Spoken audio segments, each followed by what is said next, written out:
A někde vím, že jsem měla místečko, který jsme nenabarvili. Tady takhle ze spoda.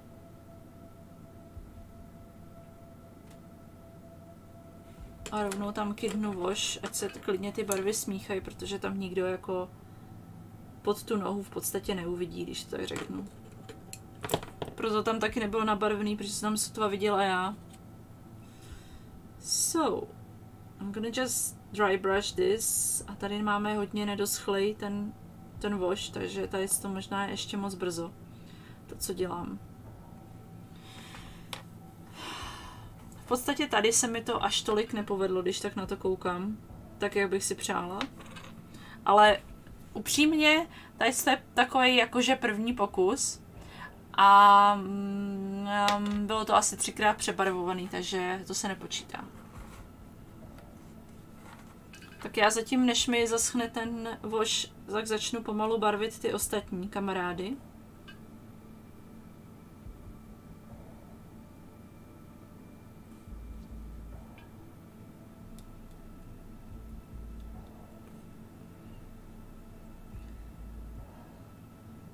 Jak pak jiný mělec ten banán na zdi vylepšil.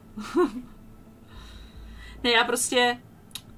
Pravdou je, že já prostě tohle to nemám ráda. Já chápu, co tím chtějí jakoby říct ty umělci, ale třeba já nevidím smysl v tom takzvaném umění, jako když si vezmou ty barvy v kyblíku a nechají ho točit nad tím plátnem.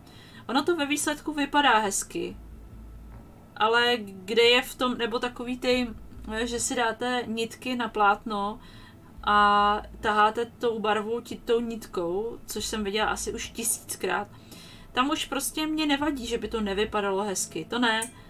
Ono to většinou totiž vypadá hezky, proto to ty lidi dělají, ale je to tak neskutečně jako neoriginální. Což je velmi pokrytecký ode mě, když tady v podstatě mám na obrázku práci někoho jiného. Ale je rozdíl mezi tím se inspirovat nějakýma prvkama, což já vždycky říkám každému, že je absolutně OK, protože tady to je přesně to, čím jsem se inspirovala. Tady to je přesně to, co jsem já použila na tu svoji figurku a myslím si, že je to velmi cool a myslím si, že až to uvidí můj brácha, že se z toho úplně pokákne.